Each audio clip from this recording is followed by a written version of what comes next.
Apa sebenarnya alasannya? Saringan beras bocor akan bocor saat menampung beras. Menampung jagung pipilan juga akan bocor. Sebaliknya, saat menampung tepung yang paling halus. Tapi tak ada setetes pun yang akan bocor. Buat lubang kecil di tutup botol bir. Ketuk botol bir tersebut. Bir akan menyemprot keluar dengan cepat. Inilah prinsip kerja ledakan bom atom.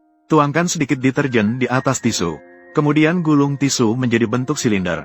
Gosokkan sandal warisan leluhur di atasnya dengan kaki. Angkat dan tiup perlahan. Tisu itu pun terbakar. Apa yang harus dilakukan saat listrik di rumah padam?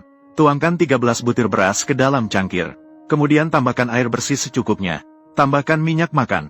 Masukkan kapas. Akan mendapatkan sebuah lilin yang dapat menyala lebih dari 10 hari. Lipat kertas A4 ke dalam video ini berulang kali. Gosokkan beberapa kali di bibir kaleng. Minuman cola akan terbuka dengan sendirinya. Inilah yang disebut gesekan menghasilkan panas. Masukkan sebutir anggur beku ke dalam air es. Air langsung membeku di sekitar anggur. Inilah rahasia membekukan air seketika. Teteskan beberapa tetes minyak makan di permukaan air. Minyak akan membentuk lingkaran besar jika menyatu. Jika pada saat itu Anda menggunakan cotton bud yang dicelupkan sabun cuci, tekan di tengah lingkaran minyak. Lingkaran minyak akan langsung menyebar menjadi cincin berongga. Gulung kertas menjadi tabung dan letakkan miring. Nyalakan ujung atasnya. Asap putih yang dihasilkan oleh pembakaran tidak akan naik. Sebaliknya, ia akan mengalir seperti air terjun.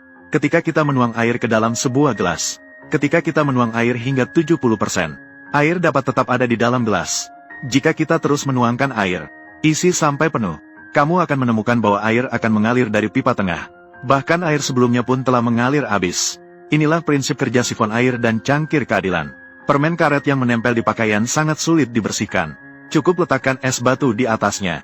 Setelah beberapa saat, Anda bisa dengan mudah mengangkatnya. Tambahkan 1 sendok gula putih dan sabun cuci ke dalam air. Aduk hingga merata. Celupkan sedotan ke dalam larutan. Anda telah memiliki gelembung yang tidak akan pecah. Kertas tersangkut di magnet. Kemudian letakkan skrup dan baterai di atasnya. Sambungkan baterai dan magnet dengan kawat. Kertas berputar dengan cepat. Ini adalah prinsip kerja kipas angin. Gunakan spidol untuk mewarnai kedua ujung tisu dengan warna-warni.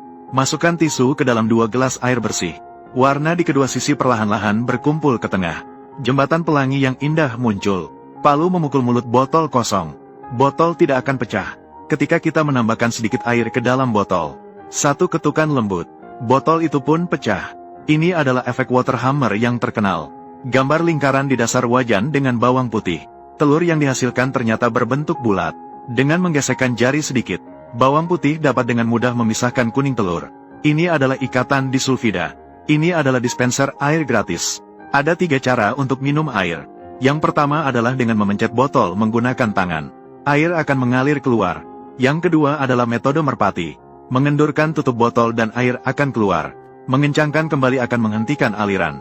Yang ketiga, mengontrol kedalaman sedotan di dalam air untuk menyalakan dan mematikan aliran air. Ambil 2 pensil yang kedua ujungnya runcing. Setengah terendam dalam air. Gunakan kutub positif dan negatif dari baterai 9 volt. Masing-masing menyentuh bagian ujung pensil. Kamu akan melihat, di bagian inti pensil yang terendam dalam air, akan terus-menerus menghasilkan gelembung kecil. Inilah yang disebut elektrolisis air. Celupkan kapas ke dalam susu. Tulis rahasia di atas kertas putih. Teks di atas harus dipanaskan dalam oven terlebih dahulu. Baru kemudian akan muncul perlahan-lahan. Inilah rahasia tulisan gaib. Setelah menyelamkan sedotan ke dalam air hingga penuh, letakkan di antara 2 cangkir. Air akan perlahan-lahan ditarik ke dalam gelas kosong lainnya. Ini adalah fenomena sifon. Potong kentang menjadi 3 kubus kecil. Tusuk dengan tusuk gigi. Alat penyeimbang kentang sudah siap. Ini adalah prinsip keseimbangan torsi. Tambahkan baking soda dan cuka putih secukupnya ke dalam gelas. Akan menghasilkan gas misterius. Ketika mendekat ke sumbu lilin yang menyala, api padam. Ini adalah prinsip kerja pemadam kebakaran. Ketuk secara berulang tusuk sate yang dimasukkan ke dalam apel. Apel perlahan-lahan naik. Ini adalah inersia yang menggerakkan api. Kayu dipatahkan di tengah dan dihimpun bersama. Menetes di pusat. Itu perlahan-lahan berubah menjadi bintang 5 yang sempurna. Ini adalah tegangan air. Balikan botol kaca di atas lilin yang ada di dalam air. Tingkat kesadaran. Tinggi air dalam botol naik seiring dengan padamnya lilin. Ini adalah prinsip perbedaan tekanan udara. Letakkan lilin di atas tisu yang basah. Tutup dengan gelas. Setelah lilin padam, letakkan 4 gelas penuh air. Ternyata bisa diangkat dengan mudah. Inilah kekuatan tekanan atmosfer. Letakkan sebuah gelas di depan gadis itu. Tuangkan air bersih ke dalamnya. Anda akan melihat gadis itu berpaling malu. Inilah prinsip pembiasan cahaya. Hubungkan tomat secara berurutan dengan kawat halus. Lalu sambungkan ke jam elektronik. Saat terhubung, ternyata menyala. Inilah pembebasan elektron. Sinar laser pada air jernih tidak terlihat jalur cahaya. Tambahkan sedikit susu ke dalam air.